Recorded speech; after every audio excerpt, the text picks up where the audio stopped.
Hi, welcome to our third podcast. This podcast is another roundtable style discussion on inspections with a foreign language team, real world experiences from both inspector and centre. I'll be your host. My name is Rachel Luke. I'm the quality manager in Newcastle upon Tyne Hospitals for adult paediatric clinical services and collections.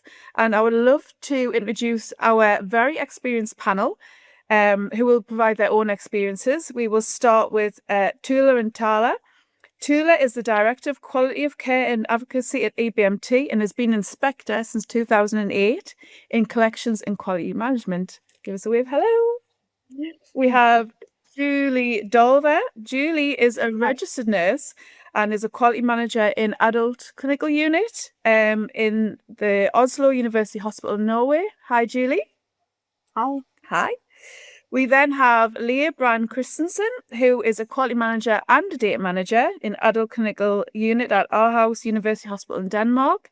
She is also a very experienced quality management inspector. Hi, Leah. Hello. And last but not least, we have Stuart Kennedy. Stuart is a paediatric hematology oncology quality manager in Oxford University Hospitals and again is a very experienced JC inspector. Hi, Stuart.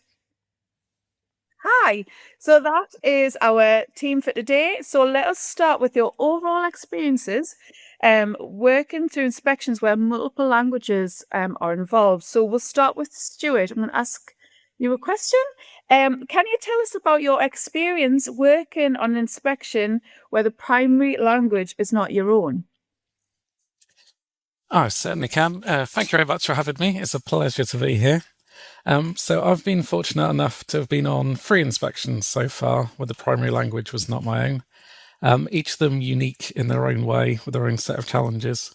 So the first one I did was part of a large inspection team, which was particularly daunting, firstly because it was the first one I did, and secondly because of I was the only one out of the inspection pool that couldn't speak the language. The site was extremely accommodating, but there was an aspect of everyone that wasn't me found it easier having conversations in the primary language, particularly when you were talking about technical issues. The second one was on a much smaller scale, was just me and one other inspector, which was kind of a bit more straightforward in respect that neither of us could speak a single word of that language. With the other ones, maybe you knew a few phrases, but this one, we had no idea. So at least going in, you knew where you were. And then the third one, the most recent one, was a very complex inspection, which had multiple sites, multiple separate teams due to location, travel time between sites. So it was a big enough challenge as it is without the language barrier. That one was also the first time where a large amount of the site staff weren't fluent in English. So there was a lot of needing translators for that one, which I hadn't experienced before. So 3 very different experiences, but in case I'm accidentally putting people off, all of them did end up very positive. That's great. Thanks, Stuart. From a centre's perspective, Julie, what has your experience been with inspections conducted in a different language? Yes, in my center, we have had 2 inspections conducted in a language other than our own. It was our last 2 inspections. And overall, I think the inspections have been very positive experiences, actually. It was, in both occasions, 1 or 2 of the inspectors in the team speaking another language. And naturally, it requires a bit more preparation as some of the key documents need to be translated. But I think the digital solutions for document translation has really helped reduce the extra workload. Of course, preparation is always an important part of the inspection process, and we place even greater emphasis on it when the inspection is in another language.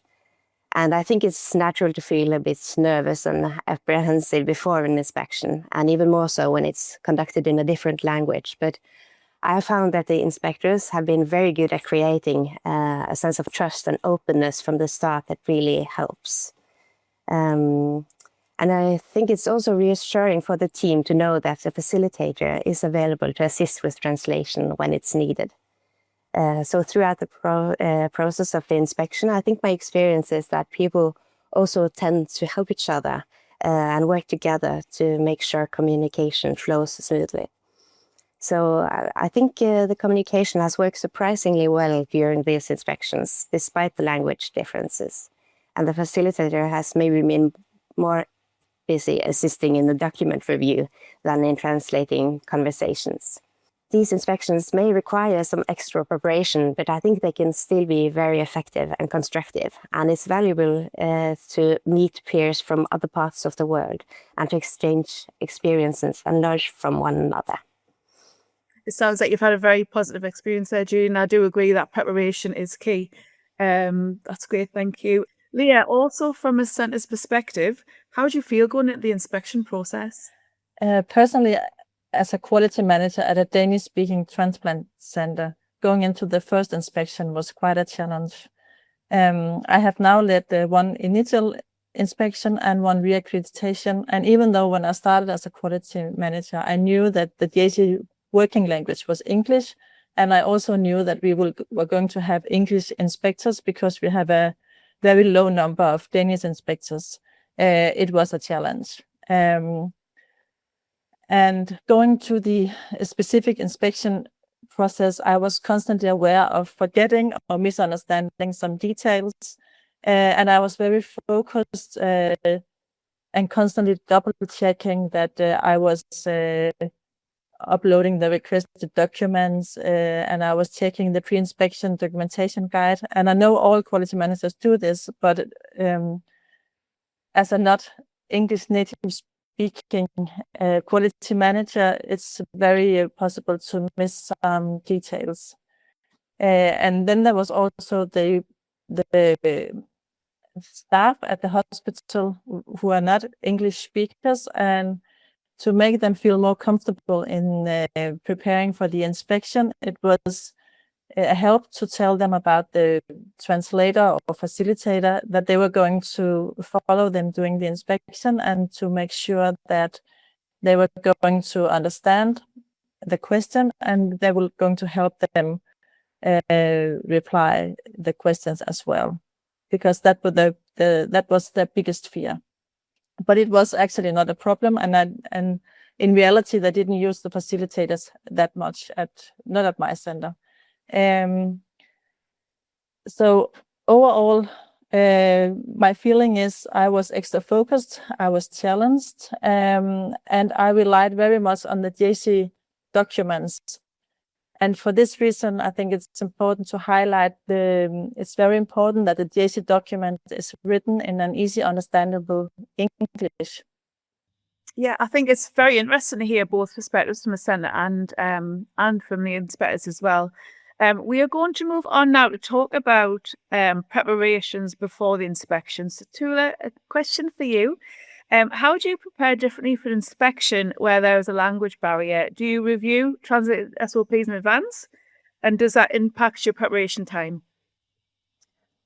Absolutely. Thank you for that question, Rachel. I've been an inspector for a while now, and I do feel that quite confident as an inspector looking at the documentation. But whenever I'm on a site where I know that, or preparing for an inspection where I'm working with translated documents, I instantly add a significantly more time for the review of documents. One reason for that is that I want to be really clear that I understand as much as possible, because I kind of prepare myself for a fact that on site, when you're working with translators and facilitators, it is a little bit slower. So I want to make sure that I read the documents really well and have good understanding before I go on site on what to expect and what I think is there. The other reason why I want to make sure that I have a lot of time for the document review as well is that it's really important to remember that whatever you read, there is that translation element to them, and depending on the software or who has translated the documents, they don't read like you would read, say, for me, English language or Finnish language documents. So there is an element of interpretation that you might need to do in terms of trying to understand the translated documents. So I want to always try and make sure that I leave more time for that preparation and reading the documents that I might otherwise do. And I think lastly, also I tend to spend maybe a bit more time in thinking about things like planning my inspection days in advance. For example, looking at the organigram and really thinking about who is the best person to help me to get through the standards and the evidence, and maybe plan a little bit more of my schedule carefully in advance. So the preparation certainly takes me a lot more time than usual when I'm doing an inspection in a language that I don't speak myself. Yeah, it certainly is valuable to put that time in at the pre-inspection phase, so you're not having to do all that during the inspection. Thanks, Tula. Julie, from a centre's point, how do you prepare staff for an inspection where inspectors don't share the same language? Yes, I think it's especially important to prepare the team in advance in these cases and to make sure that everyone is aware that the inspections will be in a different language. And as a quality manager, I find it helpful to just remind everyone that the main focus of the inspection is the content of the discussion and not their language skills, and that we support each other whenever language assistance is needed.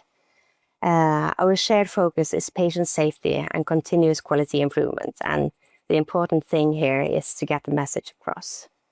And we also remind everyone that the facilitator or translator is available throughout the inspection process. And someone might feel that they are more comfortable using their native language and finds it easier to express themselves and explain things clearly when they can use a facilitator for translation support. So we encourage them to do that when they feel that's better. However, my experience is that the inspection in a different language has become less of a challenge over the last years.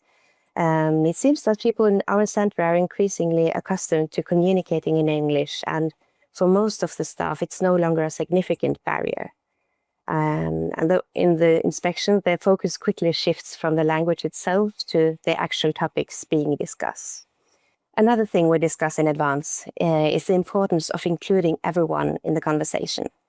When inspectors who do not speak our language are part of the team, we agree to communicate in English or with the facilitator involved whenever they are present. This ensures that everyone can participate fully and has access to the same information. From a practical perspective, we also prepare staff for the fact that additional documents will have to be translated during the inspection, and we make sure that we have the capacity to do that. Thanks, Julie. I think you make a really good point there of having that discussion include everyone. That's certainly been my experience at a recent inspection, when when not everyone can speak the same language, and having the interpreter or sharing that conversation with everyone, making sure that everyone understands what's being said, to include everyone's really important. Thanks, Julie. Stuart, from inspector's point, what advice would you give other inspectors preparing for inspection which involves a foreign language? I very much agree with the points that Tula made, but I'd also add, from my point of view, my approach is, as soon as I get the checklist pre-inspection on any inspection, is always to go through and note down all the SOPs documents that are referenced multiple times. So I'll perhaps do this a little bit more when it comes to foreign language inspection, and then I request them all. Because the more I can get done in advance, the more time I have during the inspection, which is likely to take that little bit longer. Given at this point it's usually very close to the actual inspection, even though translated documents are lovely, I do also say that I'm happy with any documents, just as long as I can get them. Pre and during the inspection, Google Translate or whatever translation software you have will be your friend.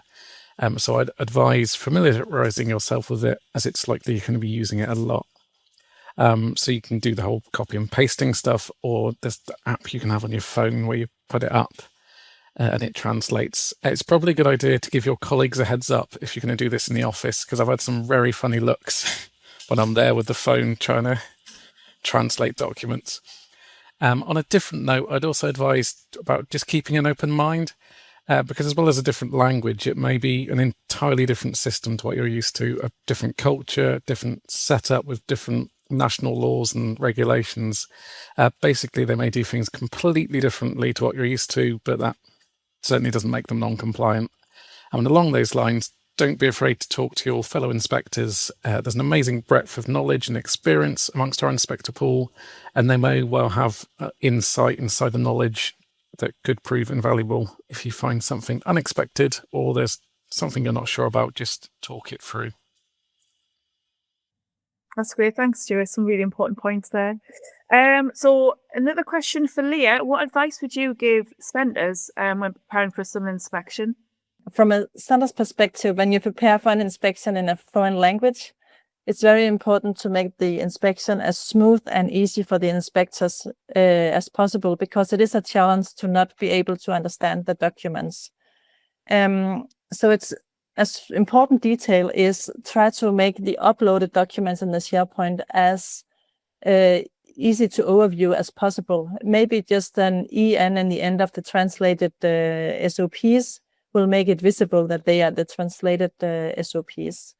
And then make sure to write as much as possible English in the checklist, because it also makes less confusion for the inspectors. And then as well, in my center, I translate all the subtitles at my sublist from Danish to English, and then have the titles just besides each other, because then it's a possibility for the inspectors, whenever they find a Danish in SOPs somewhere during the inspection, they're able to compare it with the list and find what is the content of the SOP. And it's not that you need to translate all documents, as said before, but just the requested documents. So it's just the SOP list I translate. And then my advice to senders is also to remind them that inspectors are very busy. They are busy before the inspection and they're busy during the inspection. So as much as you can help them is worthful for the inspectors. Maybe there is some documents they need to have printed out because it makes more sense. Maybe there is some position you need to translate to make it more easy to understand when they're translated to some position that is well known in English. And overall, just try to imagine how the inspectors, they get the impression of the sender when they see the documents. Try to have the helicopter view on your own program and see where you can maybe explain and show the inspectors a pathway through the sender to make possible misunderstandings cleared. So an extra effort, but it will all make the inspectors and the sender have a greater experience during the inspection. Thanks, Leah. I think it's evident that inspectors and centres try and make the process as seamless as possible, and that's where the JC office will come in and help with anything. So if the inspectors have any documents that they need requesting, they can then ask the JC office, and they can work between the two. My experience has always been very positive, and I think Leah raised a good point about ensuring that your checklist is completed in English, just to avoid any ambiguity. Okay, so we're going to move on now to talk about communication translation challenges, as we just need to talk about a little bit there. So Tula, question for you: how do you ensure that nuance and context aren't lost in translation? Suppose the honest answer is with difficulty. But I think the really, really important thing is that you just need to listen really actively. Both the person on site and the translator or facilitator that is there to help you. And you just need to ask a lot of questions. And just make sure that you don't make assumptions, because as Stuart said earlier, it's so easy to make assumptions based on what your personal experience is. And when the system is maybe completely different from what you're used to, it's very easy to misinterpret unless you really listen carefully what the facility staff is telling you through the facilitator. I find that it's often helpful that when I have a response via facilitator, I essentially repeat it back to the staff and back to the facilitator that this is what I'm hearing. Is this correct? And just try and ensure that where possible, I'm understanding what they're telling me. But I think it's also important to just accept that inevitably you're going to lose some of the nuance. And I always on site, where whatever language I'm inspecting in, but I think it's also really helpful to tell the site that it is a snapshot of the report is a snapshot of that inspection at that time. It reflects my understanding of what I've read, what I've seen, and it's quite possible that I make a mistake. Maybe I haven't understood everything correctly. Maybe the translation isn't 100% correct, depending on the tool that has been used. So I always want to kind of let the center know that if I'm factually incorrect, please tell me and please correct it in the report as well.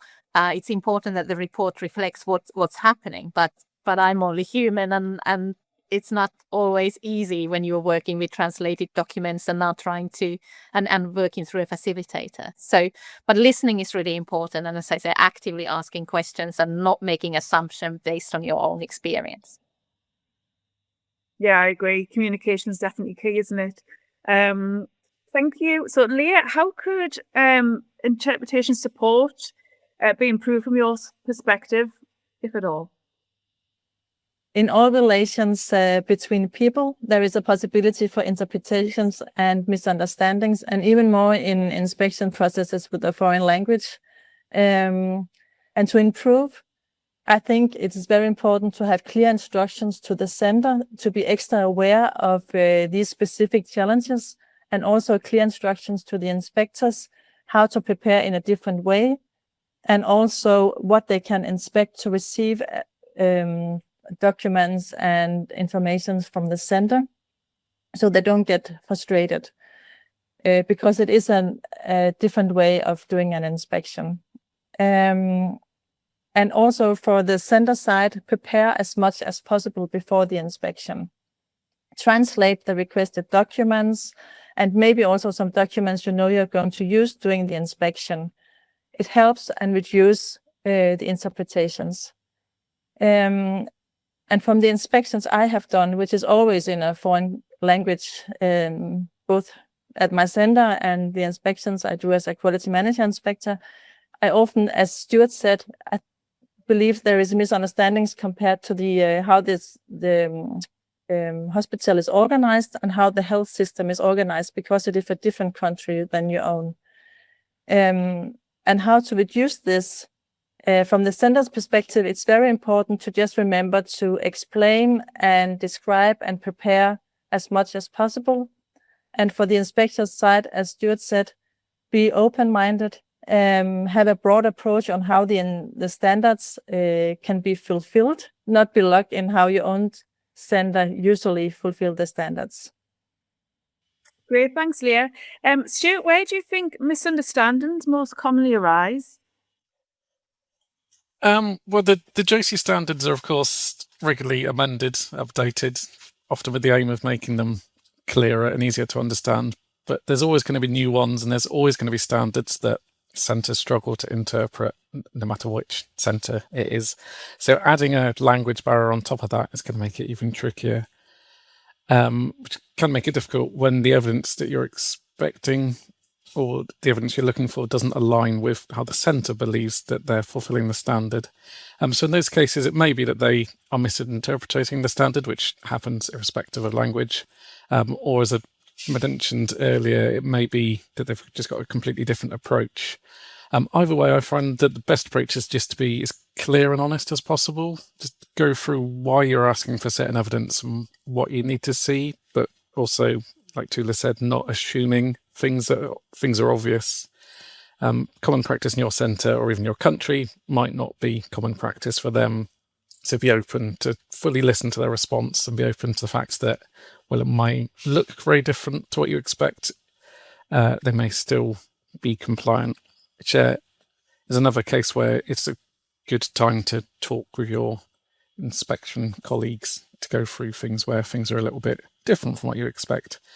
I find what really sets you up well is trying to build a good rapport with the centre and the staff that you speak to, particularly straight from the start. Personally, I try and make it clear as early as possible that I'm not hunting for errors. I'm not trying to catch anyone out. I'm just there to give them every possible chance to demonstrate that they are compliant. But to do so, I need lots of evidence. If you get that good rapport and you create a friendly atmosphere, then staff will be a lot less defensive, which all round makes for a more constructive, more enjoyable experience for everyone. I think you're absolutely right. I think building up that rapport from the very beginning, even if it's in the opening meeting, or just following that is really important.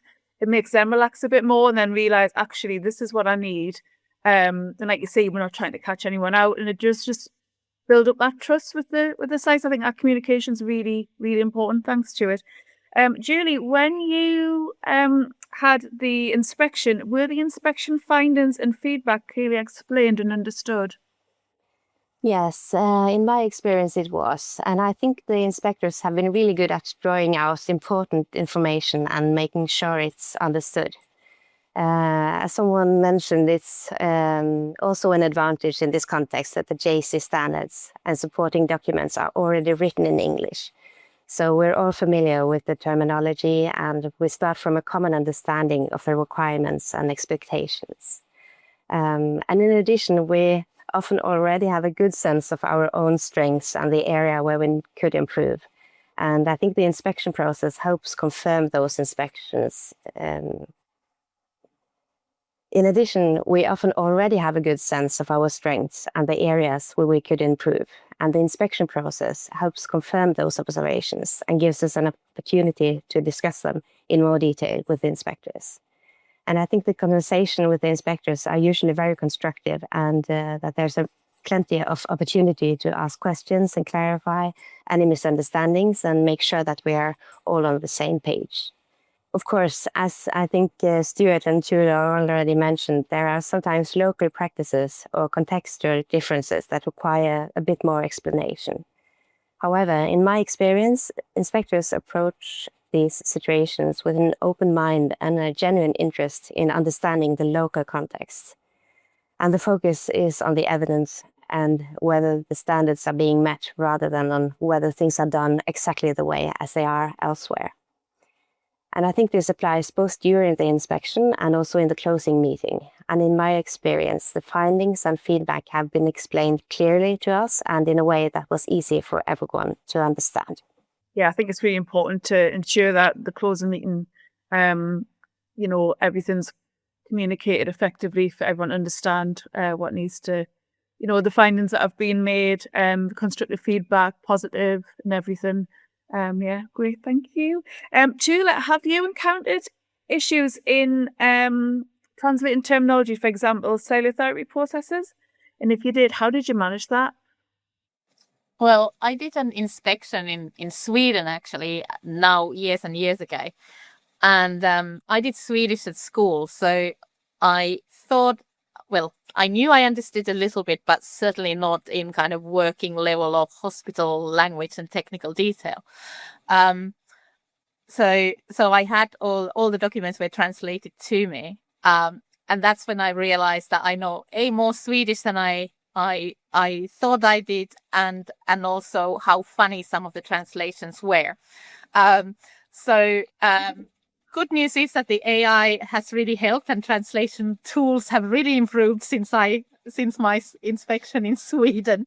So I certainly don't see similar issues at the moment. But I think again it comes back to reading those documents really carefully, and I'm a big fan of markers and those little plastic stickers that you can put to highlight text or documents to remind yourself where you're not clear what it actually says. And when you go on site, you'll ask, you'll show, you ask, and you clarify then with the facilitator. But I think, as I said, the translation tools are so much better now than, say, 10 years ago, that it's maybe less of an issue.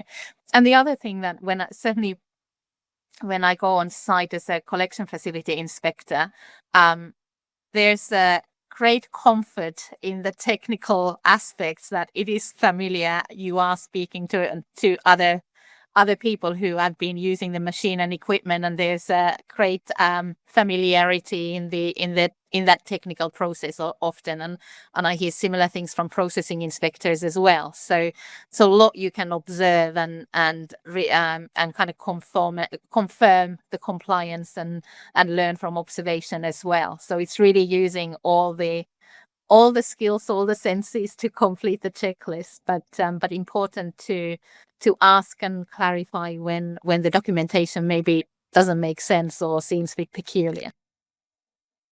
Yeah. Great, thank you.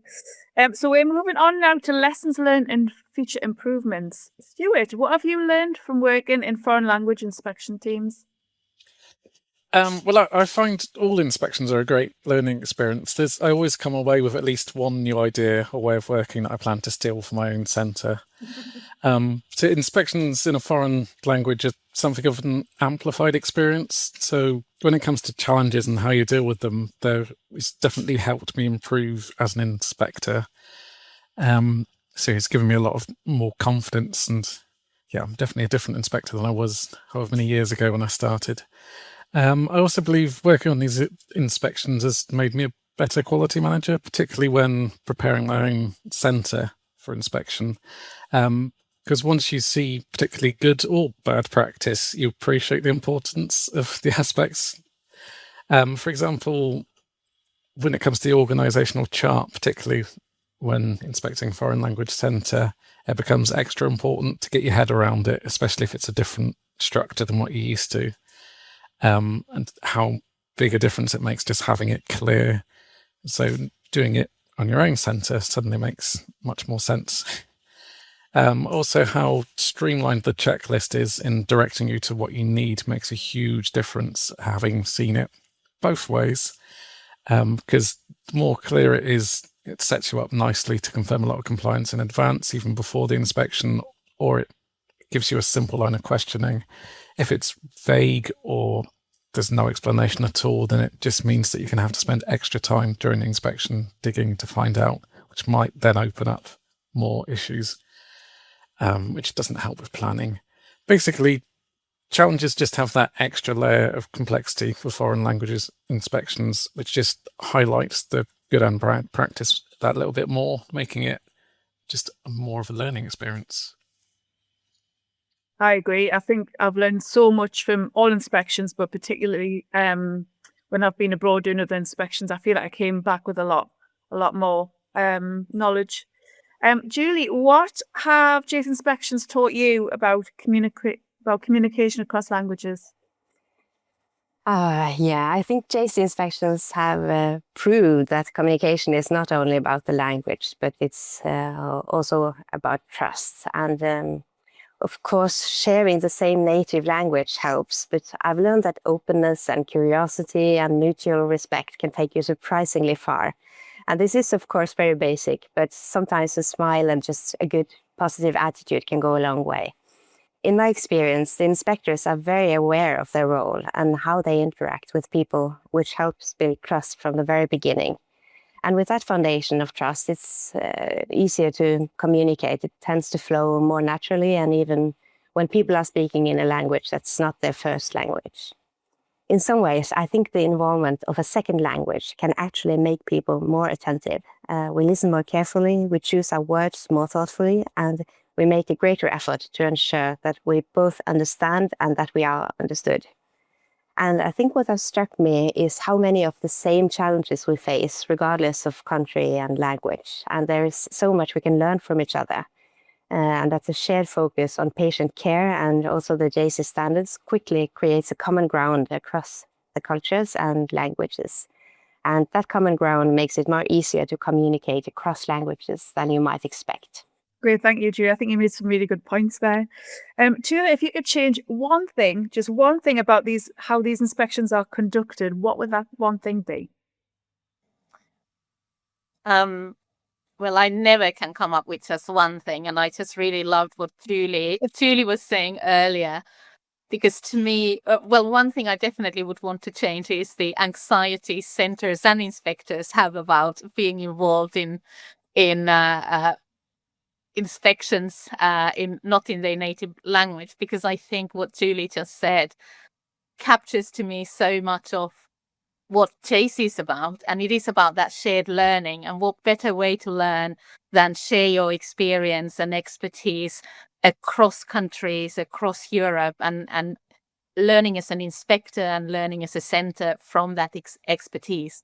But if that's not possible for me to change, I think then maybe one thing that would be great, if not logistically sometimes so challenging, is to add more time for the inspections on site.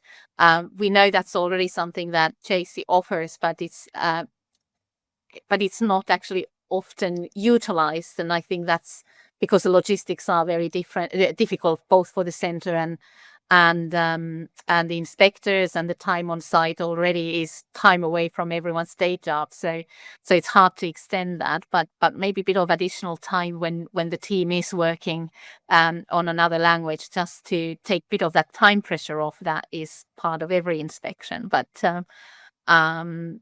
I just really think that there's so much you can learn when it is that sort of mixed team, and you're learning from the best people across Europe, both at the center and in an inspection team.